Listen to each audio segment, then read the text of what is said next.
Hello and welcome to a DFS preview for the 2023 Open Championship. My name is Eric, and here at SweetSpotDFS, it's all about trying to hit the optimal lineup every single week. And in these preview videos, what I like to do is go over the course and tournament information, just to see if maybe there's some data points we can use for researching. I like to go over the past optimal and GPP winning lineups, just to see if there's a common trend with lineup building that we should be aware of. I also like to cover reviews of the previous week's tournament.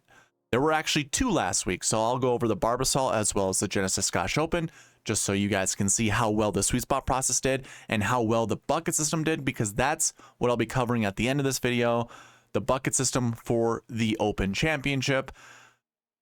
That way you can find the stats you want to build your lineups around. That is exactly what the bucket system does, and if you're still not sure of it, I do have a video that explains all about it down in the description. There's a video link there that you can go check out.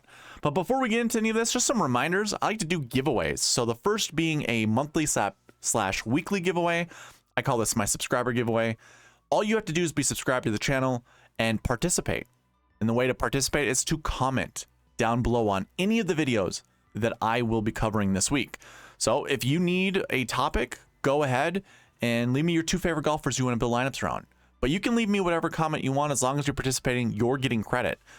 I have about 6 videos that I do every single week, so you can get 6 free entries, not only into the weekly giveaway, but also in the monthly giveaway that you see right up there.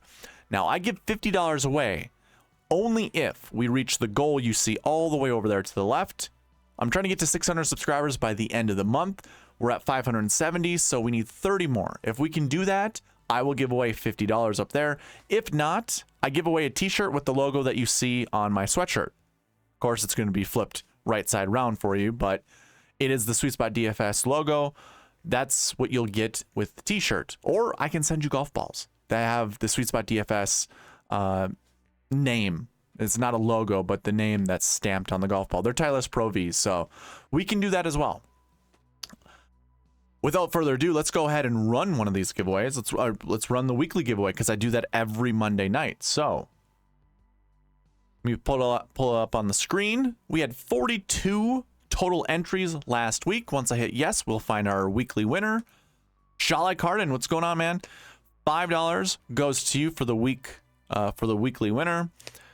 Let me know how you would like me to send that to you. We've done this before, so I'm sure I know, but you can always remind me. Congratulations, Shalai Carden. Of course, all of these entries go into the monthly giveaway, and we are currently up to 86 total entries. There's, 2 weeks left before I run this. It'll be the first Monday of the new month to do the monthly giveaway.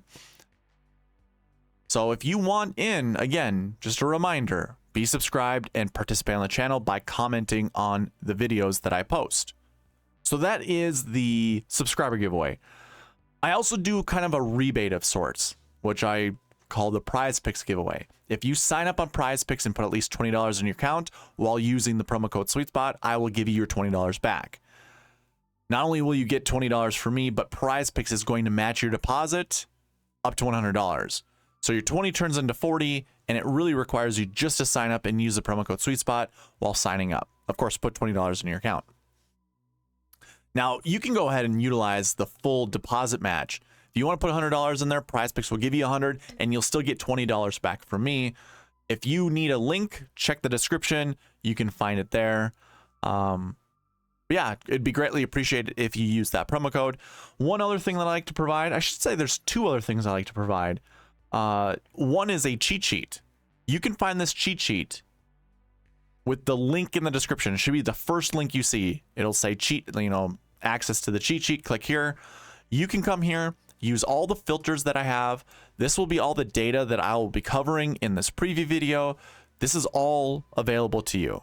There's the bucket system. There's the dream sheet. Everything that I will be covering in this video you can find here. If you want to make a copy of this, go up to the file menu, make a copy. That way the data is yours, and you get to manipulate it however you like. But if you just go visit the website, or if you go visit the site, you only have access to use the filters. You can't type in here. I just don't want anyone messing with it so the public can actually use it however they see fit. This is available to you. I'm going to go ahead and throw a optimizer on the screen. This is still built with last week's data in it. I usually wait until I get tee times because I like to put the pairings in here. But you can get this optimizer just by being subscribed to the channel, commenting down below, and emailing me right there, SweetSpotDFS@gmail.com, letting me know you would like to use the optimizer for this week. The optimizer uses all of the bucket system information that I'll be covering in this video. It also uses the marquee tee times, which is a big part of the sweet spot process that I'll be covering in the review video of this, just to show you how well, both tournaments did last week with the sweet spot process. All of that goes into this spreadsheet or into this optimizer, and then you just have to hit run optimize, and it will run based off of the information that is provided on the optimizer. So it's pretty slick. I enjoy it. I use this, by the way, in my live videos. I forgot to mention earlier, but I'll do it right now. I go live every Tuesday night. I go live at 8 p.m. Central Standard Time. If you want to come in, give me a couple ideas for lineups. I can actually build you lineups while going through this, while doing the live stream. If you just want to chat about golf or give me some questions on golfers you're interested in, we can go ahead and chat. I have a pretty active community. We have, I think I had like 16 people join the chat last week, and most people are there for a while asking questions. So I think all of us would welcome any of you. If you have yet to join the live chat, do so tomorrow, 8 p.m. Central Standard Time. We'll do the live chat. I'll build some lineups. We'll go over the marquee tee times. Everything else we cover with the sweet spot process. I might even mention some Rainmakers information. I've been doing that last couple weeks. Very interesting this week with Rainmakers, by the way. So perhaps we should discuss that in the live video tomorrow. But again, 8 p.m. Central Standard Time, I will be live. If you want notifications, all you got to do is subscribe and hit that little bell right next to the subscribe button. That way you get notified whenever I go live, whenever I post videos. You won't miss out. But if you need a schedule, it is 8 p.m. Central Standard Time. That is 8 p.m. Central Standard Time. Just want to keep repeating that because I get emails every once in a while going, "Oh, I thought you were going live Wednesday." By the way, lineup block I heard was 10 p.m. Wednesday night for the Open Championship. So you need to get your lineups in quick. So we wouldn't be going live Wednesday regardless. I'd probably have to do some lineup building Wednesday night before lineup block, but we'll be doing most of our building Tuesday night. So come in the chat with some questions. If you want some lineups built, again, I will do that Tuesday, 8 p.m. Central Standard Time. There, I think I repeated myself about 7 times. It's like 7 times you need in order for it to be ingrained in your brain, right? So anyways, meet me there Tuesday night. That covers all the giveaways. Let's go ahead and get into this this preview video. Now, I like to start with the course and tournament information. Let me just let's do the transition for that. I'm going to go here on Twitter. You can't really see who this is from, but if you follow PGA Splits 101, this is who posted this information. So his name is Ron. What Ron does is he reaches out to each superintendent to get the information that he needs. So you can see the information for, both nines. The first 9, 1 through 9, the yardage here, the second 9, the yardage there, the total yardage, and the par. This is our first kind of data point when it comes to researching, which golfers do well on courses like this. This is a link style course, by the way. Royal Liverpool is the golf course. I forgot to mention that. But I think more importantly, what you would want to research rather than just looking at like par 71s at 7,300 to 7,400 yards, probably just look at link style golf and just see who does well. Now, if you do if you're on Twitter, again, PJ Splits 101, that's Ron Claus. He kind of has a lot of information over here. It's kind of cut off a little bit on my screen. But if you want to read more about what he has here, it's very informative. So again, go to Twitter, PGA Splits 101. That's all one word, PGA Splits 101, or just search Ron Claus. I'm sure you'll find it that way. But here's some more very interesting pieces of information. use whatever you want on here. These are all data points, and they're useful for research. Now, to me, some of the more the most important, again, would be link style golf. We're looking at bent grass, fescue, and POA. So that's actually built into my cheat sheet. If you were to scroll over, you can see we have bent grass up here for my grasses, and then POA would be the secondary grass. So these pieces of information are included. Those are also built into the Sweet Spot ranks, as well as the score, which we'll be talking about tomorrow in the strategy video. But again, all of this is available. To me, important stats are, link style golf, the grass being bent, POA, and a fescue mix. Use all of that to your advantage if you can. If you want to use some of these correlated courses, you certainly can, but I'm not doing that type of research, so I don't know how accurate it is. So up to you guys. But there's a lot of good piece of information right here when it comes to researching. So that's what I would recommend. There are no tournament fact sheets for this tournament. It is in Europe, and usually the GCSAA does not. I mean, I should say usually. They have never done an event overseas in Europe or on non-American soil. Let's put it that way. So we wouldn't get tournament fact sheets. That's why I'm showing you, Twitter with Ron Klaas's little post with all the information that he has. But I do trust Ron. Like I said, he does reach out to the superintendents to get the information that he requires or that he wants. So that's available for you. If I were to go to the Open, the Dream Sheet, some other piece of information, the strength of field's 849, how I've calculated it. This kind of goes through the old strength of field where you use the OWGR as well as the FedEx Cup from the year before. There are some calculations, like there are points that are awarded towards, each level. So like OWGR, Scotty's #1 in the world. He's going to get like 45 points that go towards, or it's something like that, 40 points, 45 points that go towards the strength of field. And then him being second, the FedEx Cup will give him like an additional 12. So let's say 40 plus 12, that's where we get the 52, and so on and so forth as it goes down the list. You can see all the strength of field points that get related to the golfer. I do include this in the bucket system, by the way. So if I were to go and show you that, we have the strength of field, like the total of strength of field for each of the buckets, depending on the golfers that are in those buckets. So I do include that in everything that I basically cover. But of course, when it comes to the tournament, we have 156 golfers. I'm actually not sure what the cut, how many golfers are in the cut. I imagine it's going to be 60 or less. Could be top 65 and less, could be top 70 and less. It all depends. Like all the major championships kind of have their own unique cut rules. My apologies for not researching that. That was like the last thing on my list before trying to record this podcast. So check that. I mean, if anything, it really doesn't matter. Here at Sweet Spot DFS, we're trying to hit the optimal lineup, so we want all 6 of our golfers inside the top 10.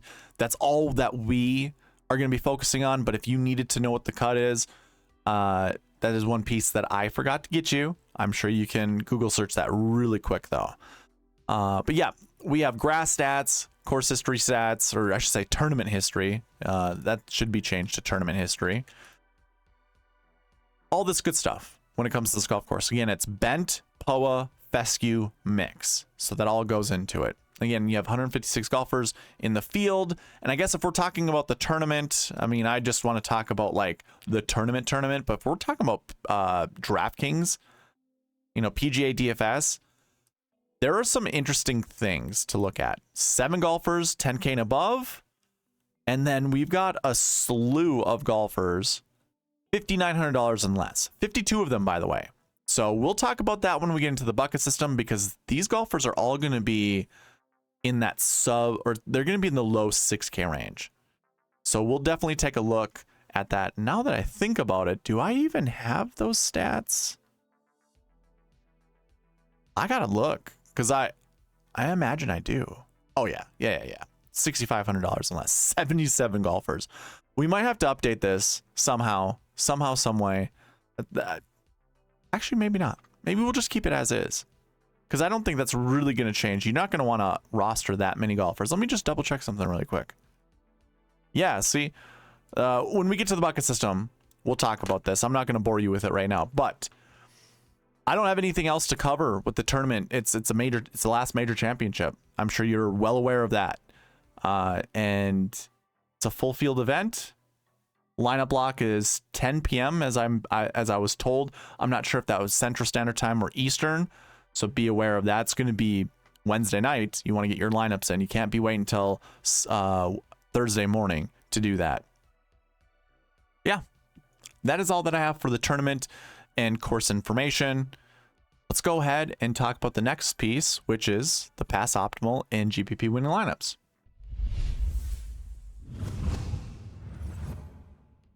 So when it comes to the pass optimal and GPP winning lineups, why we look at it is just try to find some trends or some common lineup builds. You know, if you follow this channel long enough, you probably already know the jingle, right? It's 10, 9, 8, 7, 7, 6. Start there. Start with a 10K golfer, a 9K golfer, an 8K golfer, 2 7s, and a 6. This week is a bit unique because we have 5K golfers, and then we have like 7 golfers that are in the 10K and above range. So it makes lineup building very unique, and not something we've really seen. I think in 2017 here, do I have a 5K? We do not have 5K salaries in 2017. I do remember playing the Masters when they did have 5K salaries. So I just have salaries from the Open Championship 2017 and on. So let's go ahead and let's talk about 2017. Now, this might look a little different than usual because I tend to include, or I include every single year, the European events in here as well, because we're going to get a bunch of European golfers. So I cover this up because it's noisy. These are technically your last week tournament, or the tournaments that happened the week before. Anyways, when we talk about pass optimal and GPP winning lineups, we just focus on the salaries. So your optimal lineup used 49,200, left $800 on the table. It used an 11K Jordan Spieth. Basically, look at all the golfers here with the black tick marks. That's your optimal lineup, guys. So Jordan Spieth 11.6, Rory McIlroy at 11,000. So 2 11K golfers and above. That's interesting because this week it feels like we can do the exact same thing. And then we have a $7,200 golfer and 3 6K golfers. That's unheard of. Like, that's really difficult to get. I mean, I've never really seen lineup builds like this. And if we were to analyze pass optimal lineups, this is probably the first or maybe one of very few times where a lineup like this has been in the optimal lineup. I still will advocate start 10, 9, 8, 7, 7, 6. But here we go 11, 11, 7, and then 3 6s, which is crazy. Now, following that 10, 9, 8, 7, 7, 6, I have the Sweet Spot Optimal here. This is a different Sweet Spot Optimal than I usually do. This was just finding 6 golfers inside the top 10 that follow the 10, 9, 8, 7, 7, 6 model. I couldn't tell you what the points are compared to the optimal, but having all 6 of your golfers inside the top 10 is going to ensure you take down a GPP. So that's 2017. In 2018, we use 49,700 to get to our optimal lineup, and this one uses a 10K golfer, 8K, 8K, 7, 7, 6. So it basically starts the 10, 9, 8, 7, 7, 6 base. But like I've said in previous videos, you can make up to 2 substitutions. I forgot to mention that earlier when I, said, hey, usually we start here, but you can make up to 2 substitutions. And what that would look like would be just as you see here. There's no 9K. So you can make one. We made one substitution. We actually subbed a 9K down to an 8K, and that gave us 2 8Ks. So it's a 10K, 8K, 8K, 7, 7, 6. So that follows pretty closely. It looks like I have created a different lineup, just messing around, but it basically follows the same thing. You can see it's an 11K golfer with Rory, 8K, 8K, 7, 7, 6. This equals 49,900. So you could either leave $200 on the table, or you could leave $100 on the table, and you're still going to get pretty much 6 golfers inside. Yeah, you'll get 6 golfers inside the top 10. So keep that in mind. In 2019, let me go ahead again and hide some of this information. Again, it's noisy. Our optimal lineup left $400 on the table, so we used up 49,600, and we did not start with an 11K. I was like, oh, we started with one. We did not. $97 Fleetwood, $9,300 Fowler. Then we were $7,500 Willett, $7,400 Lee Westwood, $7,800 Finau, and $7,900 Shane Lowry. So this one made more than 2 substitutions because we go 9-9 and then 4 7s. So we could say, oh, 10 to a 9, perfect. But then we also subbed an 8 down to a 7 and then a 6 up to a 7. So that was 3 substitution. Very rarely does what I advocate not work. So this would be one of those times where the optimal lineup did not have, the 10, 9, 8, 7, 7, 6 start with 2 substitutions. This had 3 of them. Your GPP winning lineup started with an 11K golfer, 9K, 7, 7, 7. So 5 golfers inside the top 11.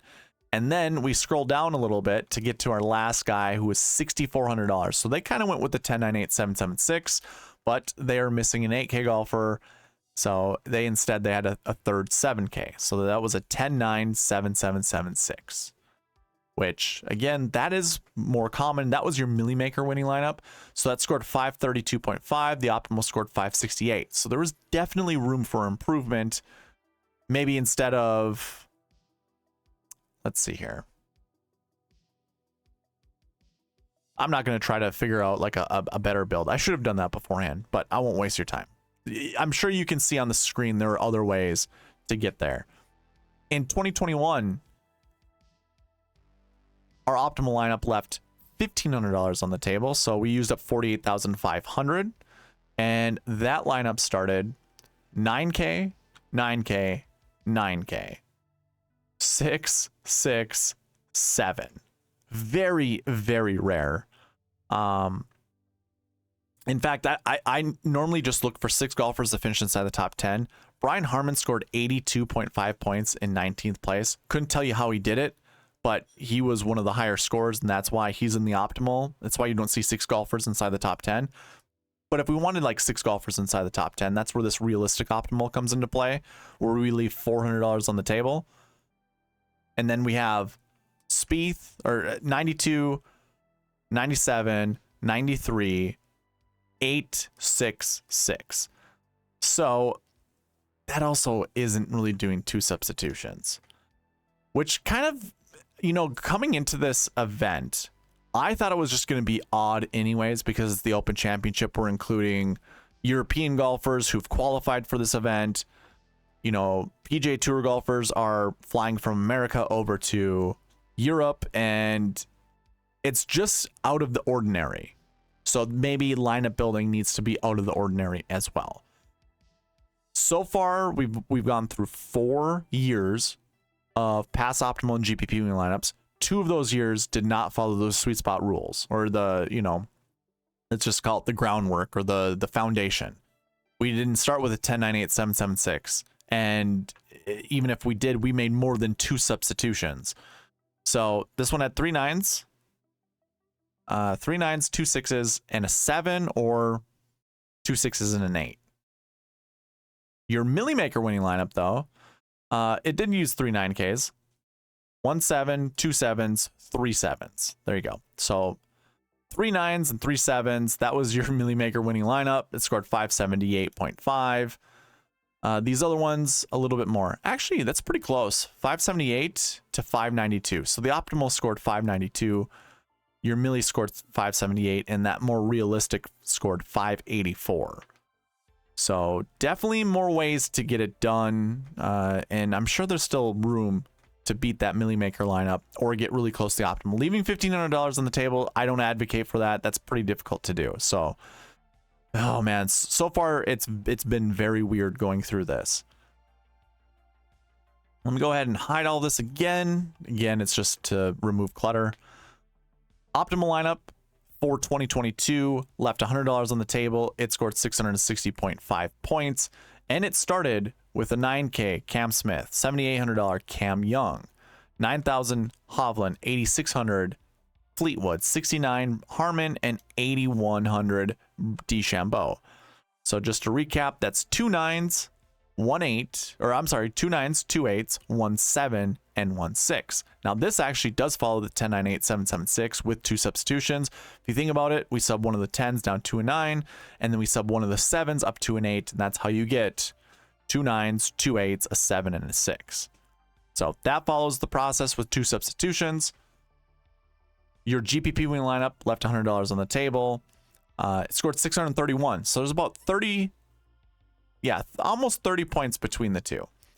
That used an 11K Rory McIlroy, $9,500 Cam Smith, $7,800 Cam Young, $8,100 Bryson DeChambeau. Come down to a 2 6Ks in Thomas Dietrich and Chris Kirk. So that's kind of the first time we've seen something like that. 10 9 8 7 6 6. Again, that still follows the 10 9 8 7 7 6 approach with 2 substitutions. We only have to make 1 with this lineup. One of the 7s goes down to a 6, but we have our 10 9 8 7 start, and then we get 2 6s instead of 2 7s and a 6. So many different ways to get it done. Again, I kind of feel like this is an odd week, so we probably have to treat it as such. And honestly, when it comes to the salaries in 2023, again, let me hide some of this. It looks so messy when it looks this way. It's just different. Like, we start at the $5,900 range. Again, there was 52 golfers, or what was it? Yeah, 52 golfers in the 5K range. $5,900 and less. We still have our low 6Ks, by the way. We still have we have 25 what I would deem low 6K golfers. And that actually takes away from our high 6K golfers of 22. So I think what I'm going to do, I'll have to update this for tomorrow. I don't think it's really going to change anything. When it comes to like the summary, when we talk about the salaries, which again, I'll be doing later, you can see there's 77 low 6K golfers and only 22 high 6Ks. I imagine what I'm going to do is just make this the 6K range and make this the 5K range and just leave it at that. Actually, I don't think I can do that because then I'd have 0 stats and I need stats. I'm going to leave it like this, I guess. That's fine. Honestly, that's fine. I'm not one of those that's going to use 2 5K golfers. I'm sure there, a lot of people out there touting, doing 2 10s and 2 5s are a viable start. I don't think that's where I'm going to go when it comes to lineup building. But yeah, this week is definitely very different. I will be very intrigued to see how many 5K golfers find themselves inside the top 10. Maybe that's one of the talking points we can do with comments. If you want to participate and get yourself a free entry into the giveaway, give me your 2 favorite, or give me a favorite 5K, or let's put it this way. Tell me, are you going to play 2 5Ks in any of your lineups? So together, 2 5Ks together in any of your lineups. And then that way you can get a free entry, whether you're watching the preview, the entire preview, or if you're just watching the segment. Let me know. I would be interested to see how many people are going to play 2 5Ks in a lineup. Like I said, I'm probably not going to. I'll probably do 1 6K and maybe one 5K. We'll see. We'll see how it goes, because I think we can build lineups. I don't even know if we have to get down that far, but definitely for unique lineup building,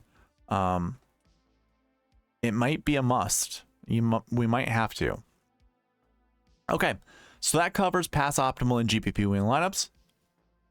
Let's go ahead and get into the next segment, which is reviewing last week's Genesis Scottish Open, as well as the Barbasol Championship.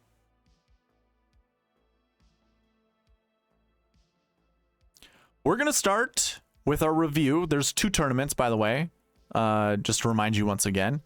The Genesis Scottish Open as well as the Barbasol, so we'll review both of them. We're going to actually fly through this really quick.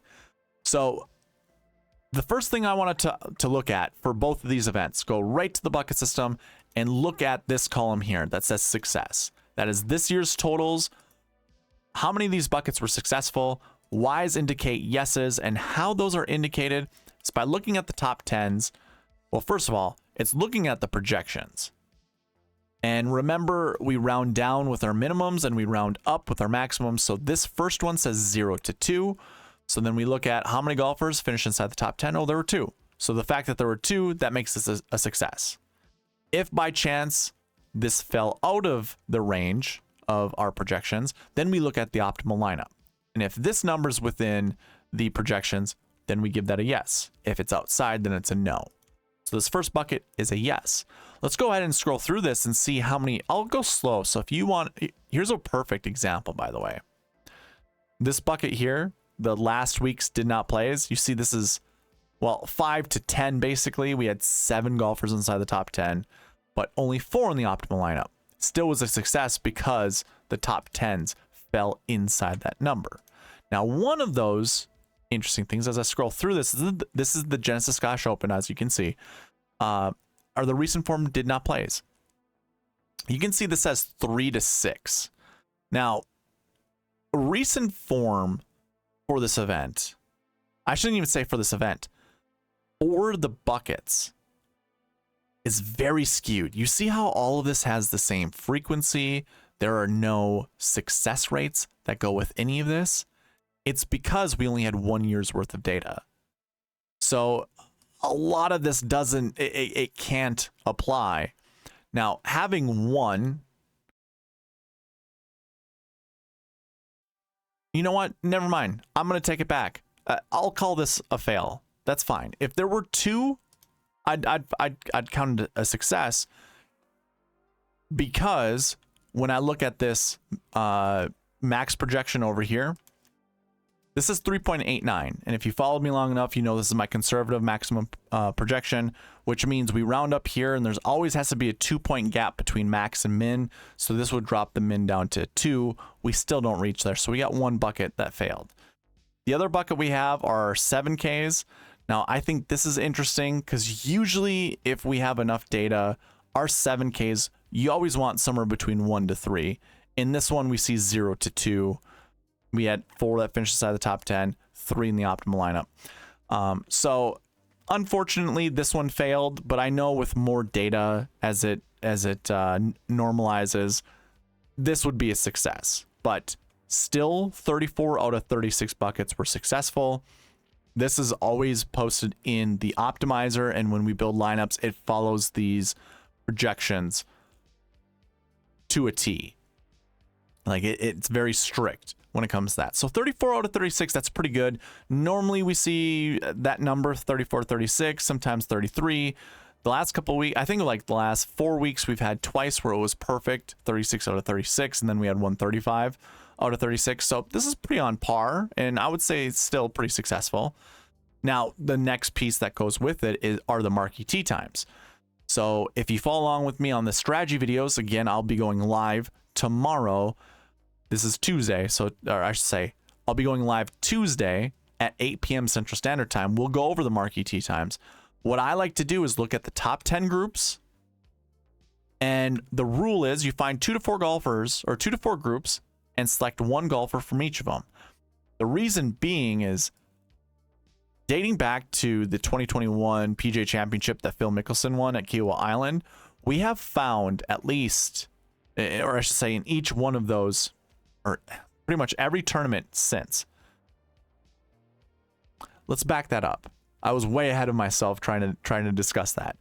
Since 2021 PGA Championship, 90% of events follow the logic that I just provided. 2 to 4 golfers inside the optimal or in the optimal lineup from the marquee tee times. And the majority of the time, they don't play together.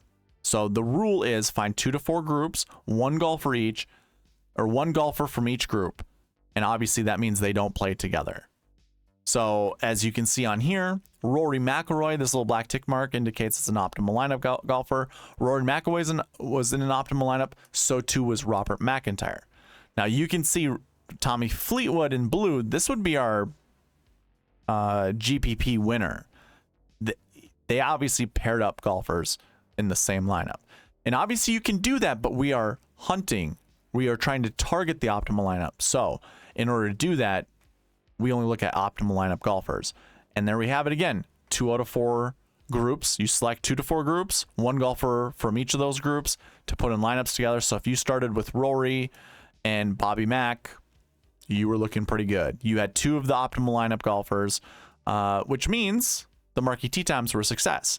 Now to put this all, put it all together, you can see 3 lineups up here. I have the optimal, right up there. We have the optimal, the $5 GPP, and the sweet spot optimal.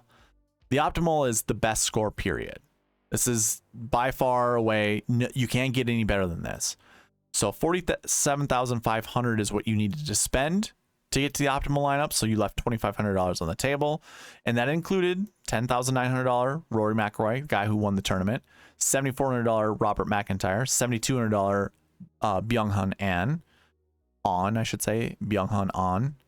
$6,200 David Lingmer, $7,300 Nikolai Højgaard, and $8,500 Tom Kim. So yeah, leaving $2,500 on the table. That's pretty hard. Now the optimal scored 618 points, 618. The GPP winning lineup scored 573, and it left $100 on the table. It started with Rory, Bobby Mack, so 10-9, 7-4, then Nikolai Højgaard at 7-3, Tommy Fleetwood at $9,400, $8,000 Corey Connors. That's only 5 golfers so far. We gotta scroll down a little ways to find our 6th golfer, and that was Romain Langesque, which it's funny because I think several content creators were touting Romain Langesque. So I'm sure this is one of those people that did follow one of those content creators. That's pretty good. So again, that scored 573. So basically the sweet spot optimal, I follow the bucket system 100% to the T. I also follow the marquee tee times. If we follow all those rules, do we beat the GPP winning lineup? The answer is yes. It scores 607. So optimal scored 618. Sweet spot optimal scored 607. You left $200 on the table. And basically we start out with Rory, Bobby Mack, Byung-Hun An, $6,200 Lingmerth, $9,600 Tyrrell Hatton, and $8,500 Tom Kim. So sweet spot optimal beats out the GPP winner. We're really close to the actual optimal. The marquee tee times are 100% successful. The buckets were 34 or 36% successful. But either way, if you follow the sweet spot optimal or the sweet spot process and you do all the buckets, everything, you won a GPP. You could have won a GPP by obviously following these golfers here, which was kind of interesting. So Lingmerth showed up a bunch in my optimizer. I didn't want to play David Lingmerth. Bias can kill you, man. Bias can kill you. So unfortunately, I didn't win a GPP. I did have one person who replied to the optimal lineup that I had for the Barbasol, had a spectacular lineup, won $100. I don't know how much he had to put in, but he was second in that contest. So I'm trying to remember off the top of my head who it was. I apologize. Well, let's take a look actually. Who was it? Chris Snar. Yeah, let's take a look. Look at that lineup. Second place. Pendrith Norman. We talked about Pendrith. 10K. Oh, this was the Barbasol. We'll get into the Barbasol here shortly, but this was a great lineup. This was following the sweet spot process. At least that is what he said, but I can tell that it is a lineup. I don't know. Did we build this lineup on stream, Chris? Let me know. That'd be awesome if we did. I'd love to hear that. 649. That's a good score. We'll see how well that does against the quarter arcade. Maybe that's what this is. I'm not sure. Short game, the $1 short game. So even better yet. Congratulations, Chris. That's awesome. Well, let's go ahead and talk about the Barbasol. So we had a little bit more data with this, unlike the Genesis Scottish Open. So we're going to start here with the bucket system once again. When we look at these projections, I should say this. You probably already know how to look at this. Obviously, we look at the projections here. We round down with our mins, round up with our maxes. We compare the top 10. If the top 10 number falls inside the projection, then it's a success. If it doesn't, then we go to the optimal lineup.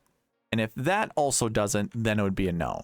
So we can see one no down here, right here. But remember, there are rules to this thing that I can't put on the screen.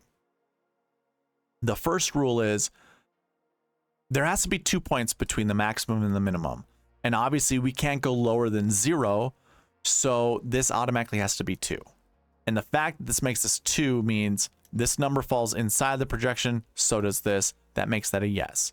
Unfortunately, how I have it built on here, I can't change it that way. Maybe I can write it into the formula that goes into this just to show that this is 0 out of 2. So that was successful. If I come down here and look at this bucket, you can see this also is a no.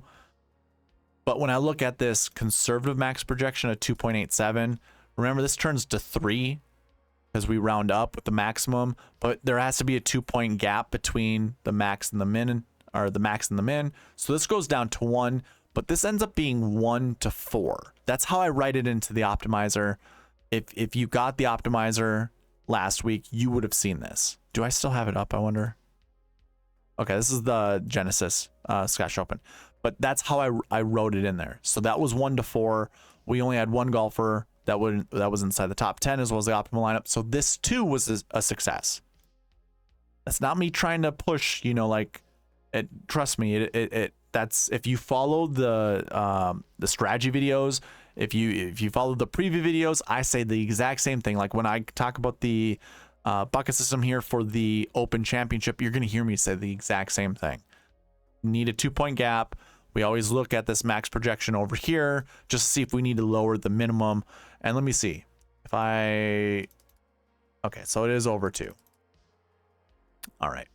Either way, that bucket was successful. And then we got one more down here, which again, this has to be 0 to 2. You can see it's 0 to 1, and there were 2 in the optimal lineup. So remember, if this number falls outside this range, then we look at the optimal lineup. And if this does fall inside the range, then it's a success.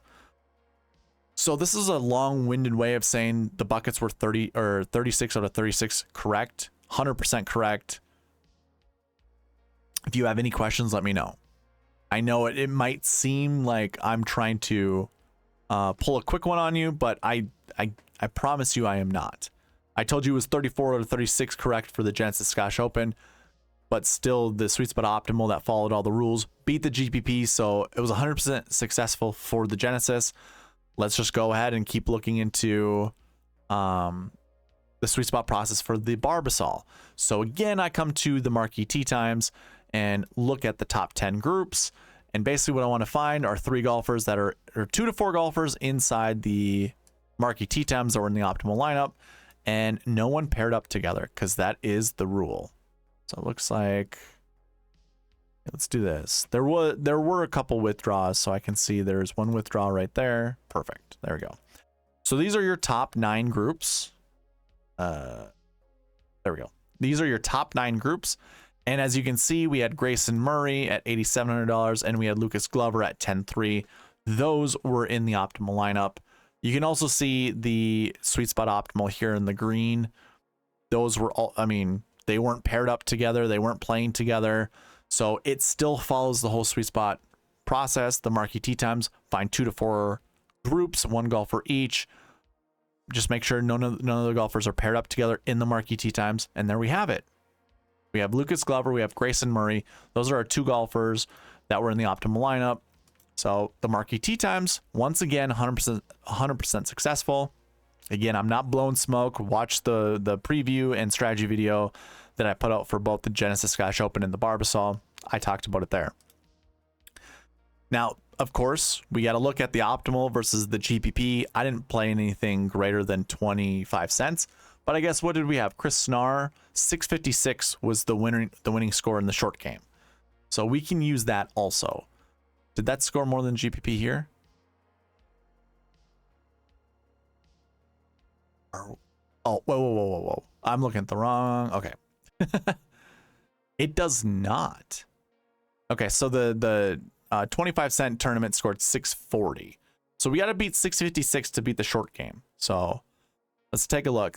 What you see on the screen is the 25 cent. Maybe I can get Chris to show me who were the golfers in the $1, but I didn't join it. I was very low exposure for this event. So your optimal, use all $50,000 of the salary, scored 777 points, 777.5 points. And it basically was almost every guy at the top of the leaderboard. So you had Norman at 98, Nathan Kimsey at 73, Trevor Cohn at 69, Adrian Sadier at 7, Lucas Glover at 10, Grayson Murray at 8. What's that? 10, 9, 8, 7, 7, 6. That was your optimal lineup. It used $50,000 of the salary. Perfect. Just perfect. I love that. Your GPP winner for the quarter arcade used up all 50,000 as well, and it started with Lucas Glover at 10-3. It also had Grayson Murray, so 2 guys in the optimal lineup. Had Daniel Brown, Akshay Bhatia, Jaden Trey Shaper, and JC Ritchie. Again, that used up 50,000. Scored 640 points. Now, again, the $1 short game based off of what we got from Chris Snar, the guy that was in first place scored 656 points. So does the Sweet Spot Optimal beat out 656? Yeah, it scores 746. Use up $50,000 of the salary, and we go with Taylor Pendrith at 10-2, Vincent Norman at 9-8, Grayson Murray at 8-7, $7,300 Nathan Kimsey, $7,100 Marcus Kinholt, and then $6,900 Trevor Cohn. 10-9-8, 7-7-6. Once again. So the optimal scores 777.5 points. The Sweet Spot Optimal scores 746.5. We obliterated any of the contests. Doesn't matter if it was a 25 cent GBP or the $1 short game. Following the Sweet Spot process, you could have gotten on these guys. And let's take a look. Chris, let's look at your lineup. So Pendrith, Norman, and Cohn. 3 guys in the optimal lineup, or in the Sweet Spot Optimal. Then we had Ryan Moore, Kevin Tway, and Marty Doe, which, hey, great point totals. 649, that was pretty good. 649 would have won the quarter arcade because that 640 points, but hey, hell of a lineup, man. And again, the Sweet Spot process 100% successful because we would have taken down a GPP had we played the lineup on the screen. So hopefully that gives you enough confidence to look at the Open Championship. Look at the buckets that are in the preview video. Look at the marquee tee times that'll be in the strategy video. Put those things together. Maybe ask for the optimizer right there. Email me there, SweetSpotDFS@gmail.com. And the optimizer might be able to build you one of those lineups. Of course, it takes a little bit of your own thought process that goes into it, like which golfers you want to build your lineups around, like anchor around your lineups, and then let the optimizer do the rest. Again, I will build lineups Tuesday night at 8 p.m. Central Standard Time. I'll go live. If you want me to build you some lineups, I can do it there. But anyways, that covers the review for the Barbasol as well as the Genesis Scottish Open. When it comes to the Sweet Spot process, we can go ahead and talk about the bucket system for the Open Championship.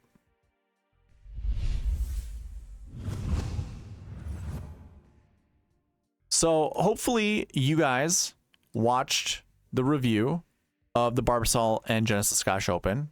Obviously, if you're here in the preview video, you saw it just 2 seconds ago. But we talked about how successful the whole Sweet Spot process was, and that includes the bucket system. The Open Championship, we've got data that goes back to 2013. So I even feel more confident in the bucket system when it comes to this tournament, because the Genesis Scottish Open, we really only had 1 year's worth of data, and the Barbasol we had since 2015. So 2015 is still a good sample size or a good amount of years for data normalization. So I'm cool with the Barbasol with the projections there. Genesis was still kind of like a, not sure because we only had 1 year of data. Kind of went with a universal approach with that. But here, I think it's solid. We've got enough data, enough information to make some good decisions. So hopefully you are familiar with the bucket system. If not, check out the description of this video. There's a bucket system video down there that'll explain all about the bucket system. I don't want to spend too much time explaining it here. I just want this to flow pretty easy and smooth and quick. So I'm going to go ahead, and again, you can follow along with me on the cheat sheet. Again, there's a link for that in the description. If you go to the bucket system, put a filter on it, and then we go by each stat category. So the first one is going to be last year's results. So with this bucket, obviously, we look all the way dating back to 2014 because the data starts in 2013. We go back to 2014 and see who finished inside the top 10 for each of those events and what did they do the year before. And then we put them in these buckets. So golfers who top 20'd the year before the event that they top 10. It's a 13.8% success rate. That's including all golfers from this bucket. Guess what? It's a 100% frequency rate, meaning every single year we have a golfer that finished inside the top 10 that had a top 20 finish the year before at the Open Championship. If you're confused at what that means, I'll show you. So if we were to go to, let me take a look at 2022. So we have our top 10 right here. As you can see, Viktor Hovland was a top 20 golfer because we look at this column here. He finished 12th place. Brian Harman had finished 19th. Dustin Johnson finished 8th, and Jordan Spieth finished 2nd. So you had 4 golfers that finished inside the top 20. I should say this: that finished inside the top 10 that had top 20 finishes from the year before. So again, I record all this data dating back to 2014 for the last year stat. And what it comes out to be, when we look at this, looking at the golfers, there's 17 golfers in that bucket this year. Pretty high strength of field, so it's a quality bucket. And the salary that goes into this is over $8,800. So when we look at this projection, it says 1 to 3. Remember, we round down with the minimum projections, and we round up with the maximums. And just to add another rule on top of that, there has to be a 2-point gap between the two. And we always round down with the minimum first. So as we can see here with the last year 2, this would be 1 to 2. But because this isn't greater than 2, this rounds up to 2. We need a 2-point buffer between the minimum and maximum. That drops us down to 0. I hope you understand. I hope that's clear. And we do that to every single bucket. So golfers who top 20 last year, we want to find 1 to 3 golfers because that's what I'm projecting to be inside the top 10. Now, let's take a look at that really quick. If I go here, and again, you can follow along with me on the cheat sheet, put a filter on this. I do have a filter up there called DraftKings. Let's clear out all the last year buckets and only select 1. These are all the people, all the golfers that top 20 last year's Open Championship. Remember, I'm projecting 1 to 3 to be inside the top 10. Now, when we look at salaries, look at how many guys that are 9K and above. We have 10 of them. So the projection's 1 to 3. How likely can you, here's some things you got to consider. We have, again, 10 9K and above golfers in this bucket. Let's just say, Rory McIlroy finished inside the top 10. He's $11,900. Remember, you still have to make a lineup that fits under $50,000, $50,000 or below. So if you start at 11.9 Rory, well, Viktor Hovland could finish inside the top 10. And let's just say Xander Schauffele could finish inside the top. We could have 3. Again, the projection is 1 to 3. I keep clicking that one. The projection is 1 to 3. Those golfers that I just highlighted, Rory, Xander, and Hovland, they could be your 3 guys. You can't build, you can't build a lineup with those 3 guys in it. It's just not going to work out. Even if it did, you're probably not taking down an optimal lineup. Or you're not going to hit the optimal, and you're probably not going to take down a GPP. So although the projection says 1 to 3, it doesn't automatically mean find 3 guys or even find 2 guys. Maybe you can only have 1. This is the thing that I've learned over the years, because I was very bullish on 1 to 3. Well, look at this bucket. Like, it's such a good bucket. Look at all the golfers are in it. I know there's about to be 2 or 3. So then I would load up, or I would try to make it work in my head, like Xander and Spieth, because of the 10 and a 9. So I got my 10-9 to start out with, you know, because I always follow the 10-9-8 7-7-6 approach. Well, there we go. I got my 10 and my 9. I just need to find my 8, my 7, 7, and 6. This is probably not the best way to do it. You know, you kind of look at it objectively, not like what works for you with lineup building. So is Rory the best golfer in this bucket? By just the eyeball test, I think so. I mean, I think it's not super close. It's close, but not like super close. I would put Rory in a tier of his own, and then I think we have a bunch of guys that we could pair up together. So it's really, how do you envision this breaking down of the 17 golfers that are in this bucket? Which ones can we just already cross out? Personally, I think we can cross out Molinari. We could cross out Herbert.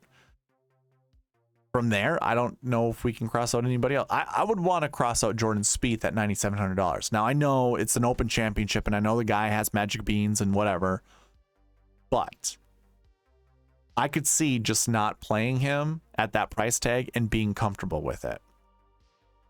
And then there are other names up there, but this is also, this is I shouldn't say this has stood the test of time. We had 4 golfers from this bucket inside the top 10 last year. We could probably have 4 this year. Remember, we're trying to hit the optimal lineup. So even if there are 4, we could probably still only play 2 at max. But maybe we can do 3. Maybe it just happens to be that Xander's in the optimal, so is Tyrrell, and so too is Adam Scott.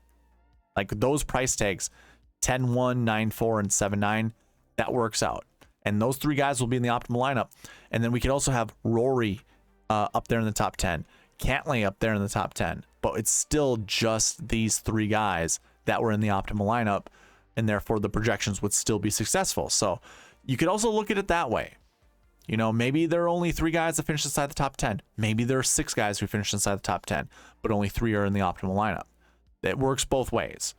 So I think you start here because you have just exceptional golfers to choose from. If you can somehow, and I think you're probably convincing yourself that these guys down here will be one of the dudes, because you don't see Brooks Koepka up there, and I know a lot of people are going to be on Brooks Koepka this week. You also don't see Scotty Scheffler up there. I know a lot of people will want to play Scotty Scheffler. So I know a lot of people are going to try to talk themselves into like, well, no, I want to play those guys, so that means I need to fit these guys into my lineup because of the bucket system. Well, probably not the smartest thing to do, but also not the stupidest thing to do, right? Because Rory could still finish inside the top 10, so too could Scotty Scheffler, but Scotty Scheffler could finish better than Rory in DraftKings points and even in finishing position, and that means you'd want to play Scotty over Rory. So you have to make those decisions, and maybe there's an alternate universe where Rory and Scotty are in the optimal lineup together. I don't think that'll happen, but it's possible. So keep all of that in mind. I know that's a lot of information and a lot of kind of like this or that, and be careful of this, maybe that, and whatever. But the projection's 1 to 3. I will start here when trying to think of the guys I want to build my lineups around. There are a lot of good names here. And the marquee tee times tomorrow during the strategy video will even give us more knowledge as to what we should do with lineup building. So those are your last year ones. I don't know if I want to go through each of the buckets. I think what I'd rather do is just inform you once again. You can find a cheat sheet, or you can find a link to a cheat sheet down below, and you can do this yourself. You can look at all the projections, go through each one of these buckets, and see for yourself, you know, what are the projections that are, again, what we're projecting to be inside the top 10, and then finding golfers that you want to build lineups around. So just to, again, go into this, if we were looking at last year twos, obviously we deselect one and just select two. And look at our guys here. We've got Scheffler, Rahm, Shane Lowry. So those three guys are 9K and above. And then we've got kind of a mix of other guys here. So again, the conversation would be, if this projection is 0 to 2, remember we round up here. And because this number doesn't go over 2, this has to be 0 because we want a 2-point buffer. So 0 to 2 would be the projection. You can be confident that at least one of these guys is going to be inside the top 10, but it's up to you. Who do you think it's going to be? You know, does it work with some of your lineups? You know, do we think Rory's going to finish better than Scotty? If so, then we don't play Scotty. We play Rory. And that's probably one way to look at this. Same goes with Rahm. So Rahm, Rory, and Scotty, those three guys, who do we think finishes better than the other? We probably play that guy and ignore the other two, because we wouldn't want to pair them up together. It'd be very difficult. Now, we did have an optimal lineup that had two 11K golfers in it. Be cognizant of that. I covered that in the past, optimal and GPP winning lineups. There were two 11Ks during the Open Championship. It could happen. It could. I don't think two 12Ks are going to work, or a 12K and 11K are going to work out, but it could happen.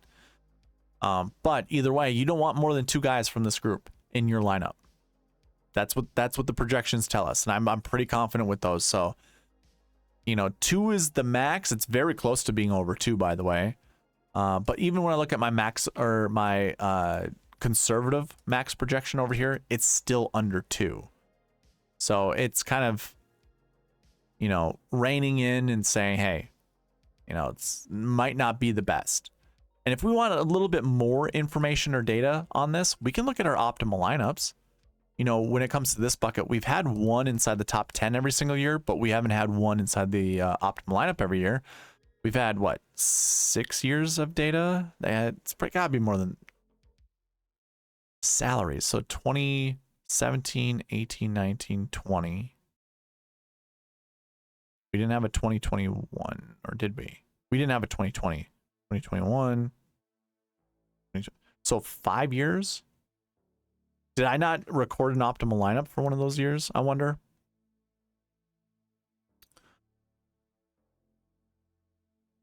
Oh, for the last year bucket, we couldn't. There were only 4 years. That's right, because we didn't have a tournament in 2020 and 2021, meaning there were no results from the year before. So yeah, we have 4 years worth of data when it comes to the last year buckets. 3 of those 4 years did have a golfer from this bucket inside the top, or in the optimal lineup. So that's how I'd look at this, just to help you understand the bucket system, how to look at the projections, you know, any other data that you want to look. You know, these are frequencies. So how often do we have one or more every single year? Well, a last year 6 we've seen 100% of the time. Same goes with a last year 3, a last year 2, and a last year 1. Now these numbers, because optimal lineups, you need salaries. These numbers don't require salaries. These go back to 2014. So we have several years of data. So keep that in mind. Top five frequencies are something interesting to look at. Same too are these optimal lineups. This bucket here, the last year ones, finding golfers that top 20'd the year before, start there. At least 1 or 2. You want 1 or 2 in your lineup, and just by looking at this data here, every single year we've seen at least 1 inside the top 5 from the last year 1 bucket. But we've seen 2 in the optimal lineup, which to me, if we were to go back to the last year 1s, to me that's like, it's one of these guys up here and probably something in this range. You know, 7,300 to 90. We could probably go up to 94, because if it's Rory, you know, that's me again trying to stretch things. Maybe it's Xander at 10-1, and then, you know, maybe it's Xander and Cantlay, you know, the best friends. Maybe it's those 2 guys together. You can build lineups very easily with those 2 guys in it. Or it could be a Rory and say an Adam Scott. Could be there. But anyways, that's how you look at this. That's how you analyze the bucket system. Look at your projections and then figure out, okay, what are our frequencies? pretty high for 4 of these buckets. Well, that doesn't really narrow it down for me. Maybe I want to look at top 5s. Okay, cool. That narrows it down. Curious about optimal lineups. And then you have that data there for you as well. So all of that is at your disposal. The only thing that is not are the miscellaneous information. That's kind of, for me, it's like it's a beta. Like, I'm just trying to figure out, does it work out? Is it I should start adding this because it's been working out for me. All right, let's go to the last week buckets. So again, analyze this the way that you or the way that I have mentioned it earlier. We're again looking at projections.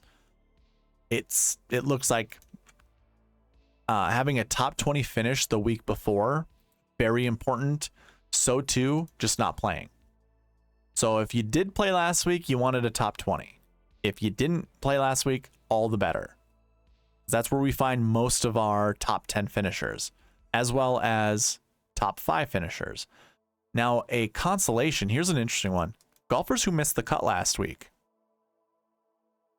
We've seen one in the optimal lineup every single year so far, but not one inside the top 10. Meaning someone fell outside the top 10, but still was in the optimal, scored enough. I think that was probably Brian Harmon, I imagine. What year was that again? 2019? Oh, Justin Thomas. I the wrong person, but here we go. JT missed the cut the year before, finished 11th place, so he finished outside the top 10. But he was in the nope. I apologize. That's a GPP winning lineup. I think it was Brian Harmon, if I remember correctly. Yep, there we go. See, sometimes I've got a good memory, sometimes I do not. So Brian Harmon at $7,100. I was in a missed cut from the year. Oh, are we looking week before? There we go. There we go. There we go. There we go. Week before. I was looking at 2 different. Why didn't you guys tell me? It's not live. There's no way you could have told me. But anyways, we've got a missed cut from the John Deere Classic. Not inside the top 10, but in the optimal lineup. So again, just showing you how this works. I personally would rather find 6 golfers inside the top 10 rather than that random guy that's outside. Like, if I'm targeting guys inside the top 10. That's the easiest way to do it. But again, looks like 1 to 3 golfers who top 20 last week. So there were, well, John, let's take a look, like without any of the buckets selected. So when we look at this bucket here, we're looking at, well, here, how about this? Let me scroll over. So we're looking at this column. The green that you see are golfers who played last week and top 20'd last week. So we have Rory, Tyrrell, Tommy, Shane Lowry, Burns, Max Homa, Tom Kim. I'm not going to look at everyone, but when we look at the other golfers that are around them, so we have to make some decisions. Do we want Rory at 11,900? And I guess let me scroll up because we're missing Scotty. Scotty also top 20'd last week. So it's almost like, do we start Scotty or Rory? I almost don't even think. Let me back up. I think maybe 80% of me is saying you either start with Scotty or Rory. The other 20% of me is like, well, anyone else in the 10K range. That's where you start. But I'm feeling like it could be Scotty or Rory. Let's just take a look. I mean, we can really go into deep into the weeds here. So if I were to go to 2022, and basically what I want to try to find, like Jordan Spieth here, we're looking at last week and last year. I'm trying to find a top 20 and a top 20, which we had with Jordan Spieth last year. We did not have with anyone else inside the top 10. We go to 2021, we didn't have a last year finish, so we don't look there. We did not have such a thing in 2019. So basically what I'm trying to look for are last year ones as well as last week ones. And remember, the 1 indicates a 1 to 20 finish. So 1 to 20 from the year before, 1 to 20 from the week before. We can see Hatton here with a 14th place finish, but a 51st place finish the year before. Justin Thomas had a 9th place finish at the Scottish, but a missed cut the year before.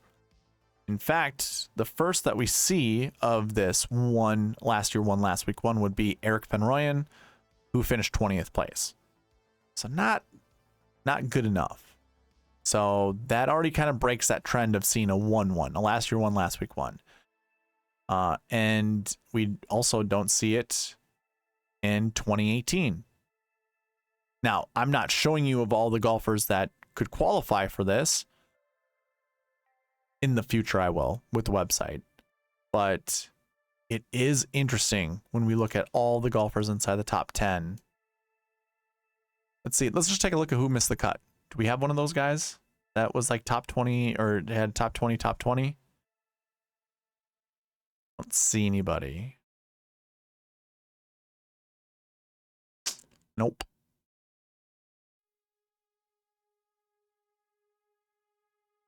So yeah, I don't even know how many times we've seen a last year one, last week one. I don't have those combination percentages in front of me. So I don't know if it's good luck, bad luck, whether it's even something to look at, or if it's a good trend, like a good performance trend. Let me just take a couple more looks here with other golfers just to see. Kuchar, we had $8,700. Almost had Rory there. A lot of people choosing not to play the week before, who had a top 20 finish the year before, which I find very interesting. Okay, let's see, 2022. Any other scenarios where we've seen this? The answer is no. Okay. So Scotty and Rory are in a league of their own, it appears. Not so much Scotty. I'm sorry, Rory. Just Rory. Rory's the only guy. Top 20 the week before, top 20 the year before. Oh, never mind. Tyrrell, Fleetwood.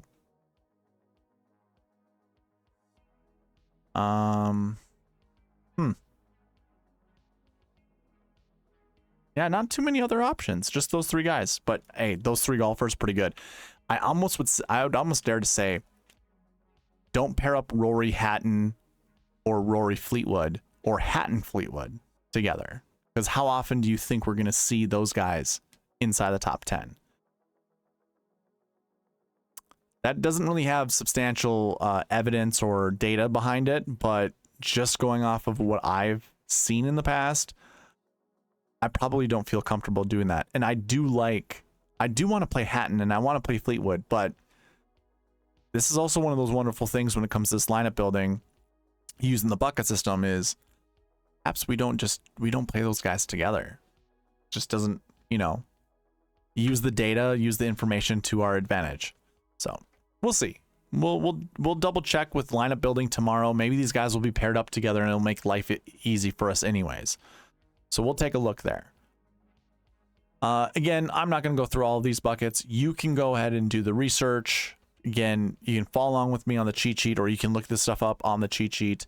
If I were to go show you that, all you would do is go to the bucket system, put those filters on just like I did, and go stat by stat and look at all the projections. It's going to be the exact same thing that you see with me. And now that I say that, I can see that I forgot to copy and paste all that stuff. So let me open this all back up and do it live.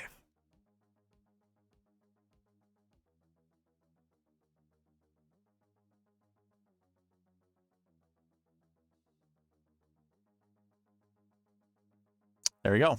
Now it's been updated with the data that I am using. My apologies. Everything else is up to date. But you can follow along with me on here, or you can do your own research. As I go through this, I'm kind of giving you my favorite plays anyways. So it kind of does, 2 for 1, basically. So go back to hiding all those things and getting back to the last week bucket, just really quickly, just to wrap that up. And look at our projections. So yeah, 1 to 3 last week ones. Those are golfers who topped 20 last week. Everything else is 0 to 2 that played last week. So don't play more than 2 guys who are in that 20 to 40 range, 2 guys in that 40 to 60 range, 2 guys in that 60 to 80 range, even missed cuts, 0 to 2. For golfers who did not play last week, you can go up from like 2 to 4, or as I see with the max projection over here, this isn't greater than 3, so that means the minimum would be 1. This turns 1 to 4. So if we look at last week's 6s,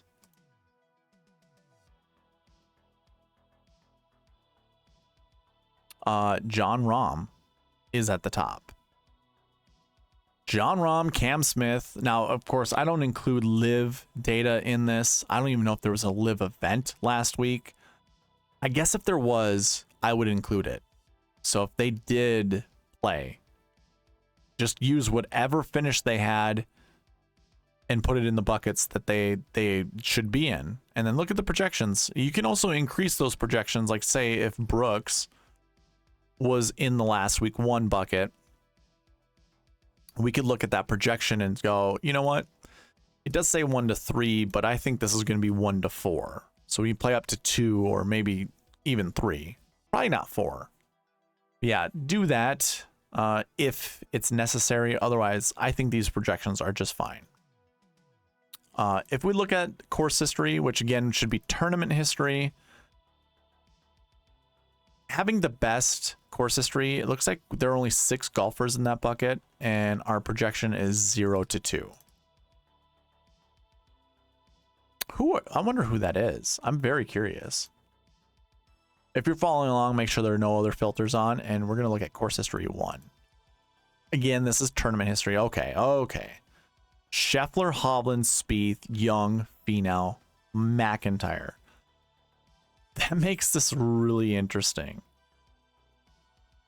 Because if the projection is 0 to 2, I'm pretty comfortable with the projection not breaking. Like I don't want to play more than 2 of these guys. If you like Scheffler, I probably don't play any of the guys that are here. McIntyre entices me a little bit. So does Finau, I should say. But maybe that's how you get really narrow with your player pool, is maybe going Scheffler, Finau, or maybe even Scheffler, Cam Young, and then skipping everyone else that's there. Not a lot of golfers, obviously, but you know, interesting, because like I do like Bobby Mack, and I don't know what I'm gonna do with the rest of these guys here. I don't know. I'm not going to bore you with it right now. I'll see what it looks like with marquee tee times tomorrow. No sense in worrying about it right now. Course history 2s, 1 to 3. Course history 3s, 1 to 4. Course history 4s, 0 to 2. Course history 5s, 0 to 1, or 0 to 2. Course history 6s, 0 to 2 as well. So that's how you would look at it that way when it comes to the projections. I'm not going to look at a lot of these. Well, actually, we could look at this bucket. Course history 2s. I think this is fine if we look at this, because this is 1 to 3, and there are only 19 golfers in it. So yeah, let's go ahead and take a look.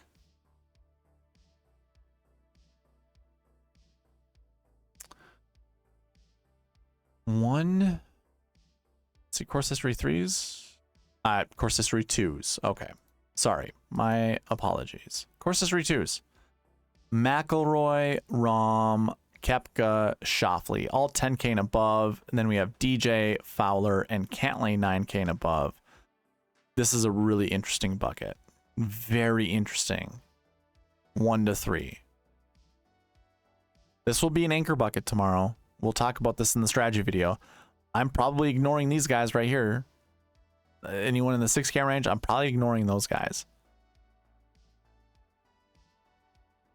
Think about this. Like, we've seen Rory in a lot of these buckets. We've also seen Adam Scott in these. Well, I should say a lot of these buckets. 2 of these buckets so far with Adam Scott. Koepka, DJ. Oh, man. Super interesting. Remember, the projection is 1 to 3. 1 to 3. That we were projecting to be inside the top 10. out of these golfers, who are they going to be? So, well, again, we'll see what the marquee tee times do for us. I think that's going to push us in the right direction. That's super interesting. Recent forms. Oh man, all over the place. But having the top recent form is the way to go. So it looks like these top buckets here, recent form 1, 2, and 3. Your projections are 1 to 3 for well, let's take it back. 1 to 3 for recent form 1s, 1 to 4 for recent form 2s, and 1 to 3 for recent form 3s. The rest of them are 0 to 2s. So that in itself is interesting. It makes lineup building, I think, easier, in my opinion. So 1 to 3 recent form 1s, we have a ton of guys 10K and above. These are your best recent form golfers that have, under 20 for their last finishing positions over the last 7 weeks.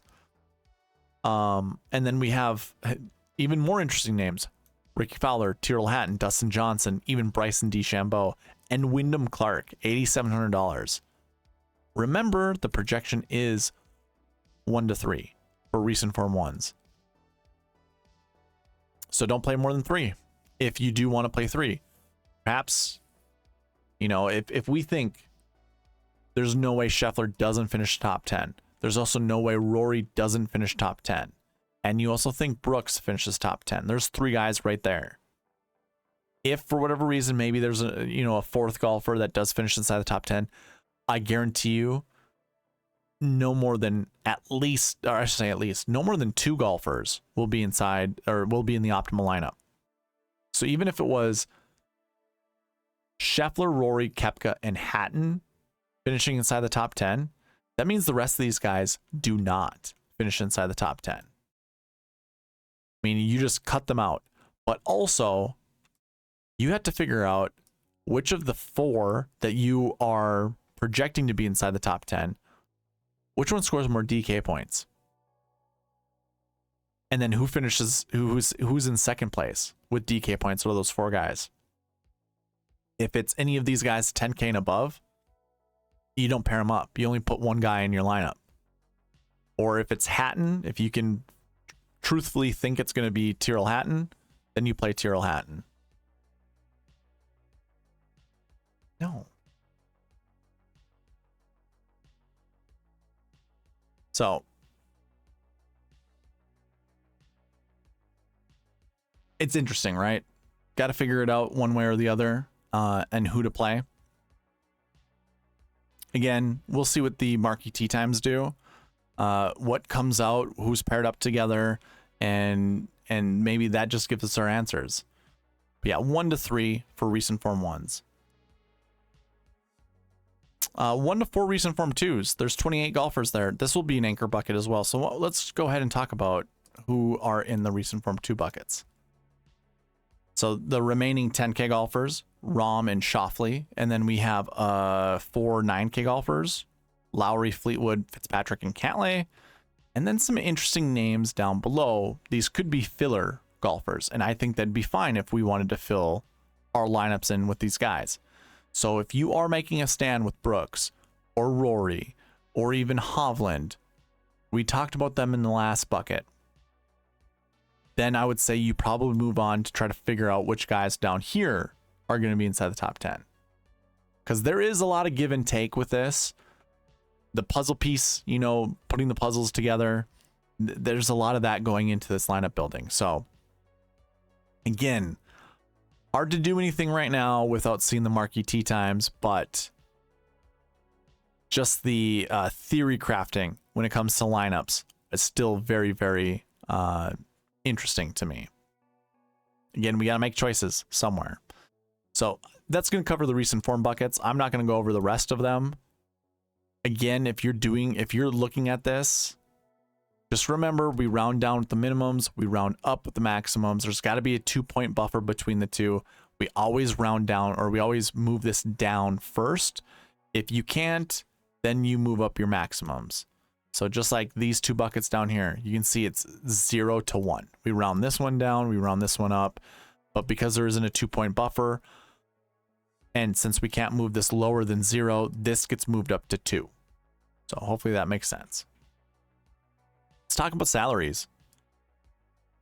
Kind of mentioned this when it came to looking at the pass optimal and GPP winning lineups, because there are 5K golfers for the first time in a really long time on the slate, and they all fit in this bucket down here, which is the 6.5 and less. 77. Now, usually we see 70 to 80 golfers just in the 6K range alone. That includes the top 6K and the low 6K. Instead, we've got a total of 99 golfers in the 6K and below range. Now, we haven't really seen 5Ks, but we can still include them in the low 6K because that's the type of caliber of golfer they are. You know, if we were to take a look at the low 6K range, you know, and just look at some of these names. Let's actually just talk about the guys that, you know, we've heard of, or at least that I've heard of. And I follow a lot of golf. I've heard of Richie Ramsey. Kita Nakajima, I've heard of him. Shinkwon, I've heard of. I've seen the name Taiga Simikawa, but I do not know him. I've also seen Bio Kim, but I don't know a lot about him. Same with Aki Streetum, Connor Syme, or Seam. I've heard of him. Hiroshi Iwata, he was in the match play like 3 or 4 years ago. Obviously, we know Marcel Seam. I've heard of Oliver Wilson, don't know much. Antoine Rosner was in the match play a couple years ago. I wouldn't put Ernie Els. And why I'm bringing up match play is the top 65 golfers in the world. So there, at one point in time, we're up there. I'm not going to include Ernie Els, Sammy Valimaki. I think he's won a DP World Tour not too long ago. I've seen Hurley Long, but don't really, you know, I don't really know him. Kazuki Higa, I've seen. I don't even know if I should highlight him. Harrison Crow, I'm not going to highlight. Charles Schwartzel, I'm not going to highlight. Obviously, he's a major winner. He won the Masters, obviously. Not going to highlight him, though. The rest of these guys, like Shibanka Sharma, I think I was watching a DP World Tour either last week or the week before. He was like plus 11 or something. That's by memory, so maybe I'm wrong, but it wasn't good. Let's put it that way.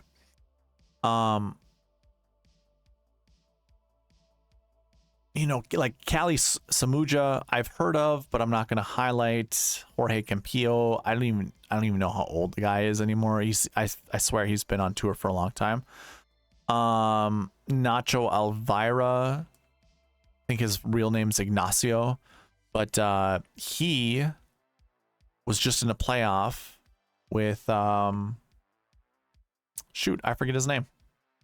DP World Tour. Who just won it? Can't remember, but we'll highlight him because he almost won a tournament just recently. Otherwise, the rest of these guys, I mean, let's see. Jazz Jane Wananan, he almost was dead last at the Barbasol last week, so I don't know what the state of his game is. There's not really anyone else to highlight. Alex Fitzpatrick is down here. That's Matt Fitzpatrick's brother. I don't really care, honestly. Don't care. Mark Warren right here. He's old. Probably don't care to play him. I've seen him in major championships before, but I don't. Yeah. So what did I highlight here? 1, 2, 3, 4, 5, 6, 7, 8, 9, 10 golfers in this low, in this 5K range that I think is probably worth consideration. I don't even know about consideration. I don't think I'd actually play Nacho Elvira, if I'm being honest, or Elvira. I would not play him. I also wouldn't play Kita Nakajima. Probably, I also wouldn't play Hiroshi Iwata or Kazuki Higa. Like, I'm sorry if I would say, because I haven't seen, a lot of Asian golfers inside the top 10 of Open Championships. That's one of the reasons that I don't want to play any of those golfers. The other thing too is, a lot of these guys I haven't seen in a long time. They're not in the WGC events, although we don't really have anymore. But the ones that invite the top 50 in the world, they're not there anymore. They used to be, not anymore. Which to me means they either are on a slide, like a downhill slide, or whatever got them to the top 50, like maybe playing a bunch of Asian Tour events. And because they didn't have any success in the PGA Tour, they've fallen because of that to where they probably should be, which means we just don't play them. But yeah, so what do I have? 1, 2, 3, 4, 5, 6 guys, 5K and below. Those 6 golfers, they're not going to ensure a golfer from this range finishes inside the top 10. Like, this is low 6K territory. Remember, like 2% or less. You want to play them 2% or less. You know, and then we look at the low 6K range. You know, Taylor Moore, he's a PGA champion this year. Tom Hoagie has won not too long ago. Same too as KH Lee. I probably cut it off there, if I'm being honest. I'm not interested in Zach Johnson. I'm not interested in Stuart Sink. I'm also not interested in Ben Griffin, although of all, you know, Ben Griffin can have a little consideration. So too can Matt Wallace, because Matt Wallace has won this year as well. You know what? I don't mind Tristan Lawrence. He's won on the DP World Tour not too long ago. Pablo Larrazabal, I don't mind him either, although his recent form is not good. And I actually look at DP World Tour events. So Larrazabal is down here somewhere.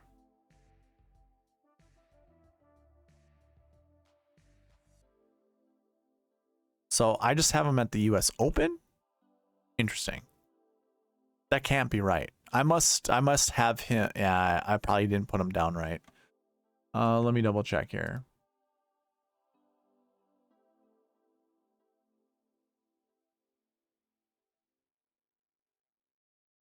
I'm just going to try to find him and see what his last couple events were. So you did play in the Scottish Open. Yeah, so sometimes when, I forget what they're called, but when you have like little tick marks above the letters of the word, sometimes that doesn't get picked up properly. So, okay, we do have a missed cut there. He did play Made in Himmerland where he had a missed cut. So, I mean, we're already looking at a missed cut average already. BMW International Open, he had an 85th place. Or, I'm sorry, no. 52nd place, US Open, he missed out. And then he played in the Calum Open, which was 1 week before the Porsche European Open. And he won that event. So we're way outside recent form territory. It's still not good. So yeah, I mean, I wouldn't consider Pablo Larrazabal. I'd probably just unmark him. Thomas Dietrich is a name I don't mind playing. I do like Dietrich, but here we are. Let's actually unselect some of these salaries so I can see how many guys I selected. 13 golfers just in the low 6K to, let's just call it low 6K, into the 5K range. I think that's probably all that I would play, honestly. I will have some exposure to most of these guys, but 13 dudes out of 77, you know, that are, in my opinion, worth playing.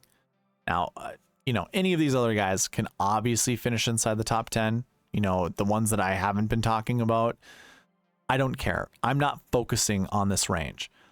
I also don't want to depend on that range, and I don't think you guys should either. As cute as it is to maybe pair some of these guys up together at the top, don't think just because there's golfers in the 5K range that we just do it. You know, we went through the past optimal and GPP winning lineups. How many low 6Ks have we seen? Like Harmon, $6,900, $6,700 Dean Burmester, I guess $6,300, whatever that last name is. 2021, what did we have? 67. Dylan Fratelli at 65. You're not seeing low 6K golfers inside the top 10. And the guys that I'm highlighting, they're kind of name, except for this guy down here, Saddam. Well, however you say his last name. Let's see, can we find any more 6Ks that are worth playing? Bobby Mack, that's a well-known dude. Again, no low 6Ks. 2018, Kisner, 69, 67. See, there's no 6Ks. 2017 would be the last year I have salaries. Chan Kim, 61, 11th place. Matthew Southgate, 63. And then 67 and 64. So, okay, 2017, we did have some low price guys. And really, you could have played 3 of those guys together. You could have played Hao Tong at 64, Southgate at 63, and Chan Kim at 61. Good luck. You know, good luck finding those 3 guys together. Or even good luck finding 67 and 63 together. Actually, 67 and 63 or 67, 64, to me, I've got no issue with. Trying to build a lineup like that, I have no issue with. But trying to find like a third one, pretty difficult. Pretty difficult. When, like, again, during this year, I did create a 10, 9, 8, 7, 7, 6. So instead of trying to find 3 6Ks, you can find 1 and then pair them up with the other guys. It's probably much easier to think of building lineups that way. But this was the year where there were 2 11K golfers and 3 6K golfers. So keep that in mind. You can certainly build that way. But that is going to cover, I think, the salaries. We don't really need to talk more about that. Again, if you're following along on the cheat sheet, just remember how the projections work out. I think you start with the 10K range. Every single year we've seen one inside the top 10. Every single year we've seen one in the top 5. We haven't seen one in the optimal lineup every single year. In fact, I think we've only seen it 2 out of 5 years where a 10K golfer was in the optimal lineup. But I think just starting with a 10K just makes lineup building easy. I almost don't see a way one of those 10K golfers doesn't finish inside the top 3. Or if not, win it. So it actually looks like going to a 9K is also the projection for 9Ks. So going 10-9 seems to be a smart way to go about building, and then including a 7. And then doing whatever you want from there. 10-9, 7. And a lot of our past optimal GPP winning lineups started that way anyway, so got no issue with that. I think that's okay. Okay, so the last piece to talk about with the buckets is going into the strokes gain stats. Now, I do this a little bit differently. I encourage you to watch the bucket system video down below where I actually do go in length describing what the strokes gain buckets are. But, you know, just for you with lineup building, go ahead and go into the cheat sheet, which you can again find a link to in the description below. And you sort by strokes gain stats. Everything is color coordinated for names. So what you're going to see is like the name to go with all of these buckets. They're all color coded. It's all based off the strokes gain buckets. So you don't even have to know what the strokes gain buckets are. You just need to know what identifies each of these golfers with. So when we talk about strokes gain ones, we've seen 3 inside the top 10 every single year. I'm projecting 2 to 5. Well, there you go. There's the 3. We've seen at least 1 in the optimal lineup every year, 1 in the top 5. We've seen up to 3. We've seen up to 3. So starting here, which seems pretty easy. Oh, I'm sorry. Let's go. I'm wondering why the salaries were so weird, but Rory at 11.9, Rahm, Brooks, Xander, Hovland, all 10K and above. There's Cantlay there at 99, Ricky at 98, Spieth at 97. Lots of good names. 2 to 5 is what I project to be inside the top 10. I think that's a pretty fair projection. It also might be a little too conservative for most, but I think finding 3 of these guys and playing them, maybe not even 3, 2 to 3. Yeah, 2 to 3. So if you do like Rory, hard to pair him up with these guys 10K and above, although it can happen. But maybe starting like a Rory, gosh, like Rory. Oh yeah, we can't put Tyrrell Hatton and Rory together, and we can't put Fleetwood and Rory together. We just saw that with one of the buckets. I can't remember which one it was, but we did talk about it. So what do? We go what? Rory, maybe Wyndham Clark, maybe Tom Kim. It's an interesting way to build. There's three guys that we could build lineups around. I don't mind that. But anyways, look at these projections. Figure out a way to start your lineups with some of these that have over 1 in the minimum, and go from there. Again, I'm not going to talk about all of the golfers in these buckets. There's still the marquee tee times to look at, so it's not really, I don't want to get too excited about which golfers we should play, which golfers we should not. So I'm going to leave it right here when it comes to the strokes gained buckets. If you have any questions on how to read the bucket system or look at the cheat sheet, once again, link you can find to that cheat sheet in the description below. If you got any questions, leave them in the comment section. Not only will that help you out because I'll answer it, it'll help the community out who might even have the same questions, and it also gets you a free entry into 2 giveaways. One, the monthly giveaway, and another, the weekly giveaway. Weekly giveaway, I give $5 away. Monthly giveaway, if we reach the goal of 600 subscribers that you see all the way over there to the left, we're at 570. If we can reach 600, I'll give away $50. If not, I give away a t-shirt. Give away something. I like to reward those that are participating on the channel.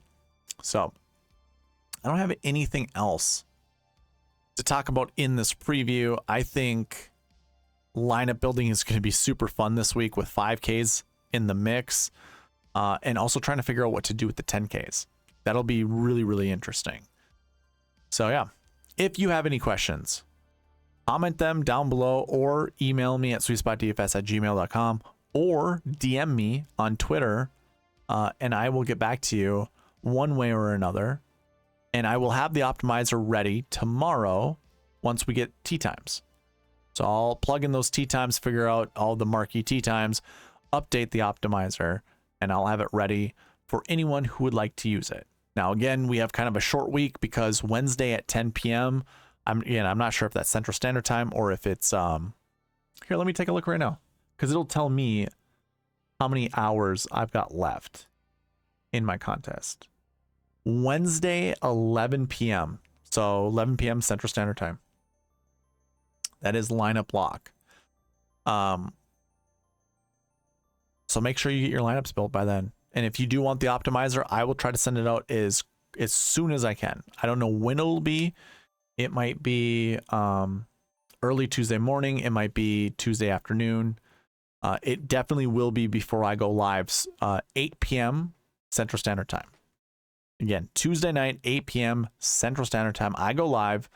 I talk about the marquee tee times. I finish up the rest of the sweet spot process, and then I get into lineup building. And then we can talk rainmakers if you'd like as well. So that is all available to you guys. I think that's it.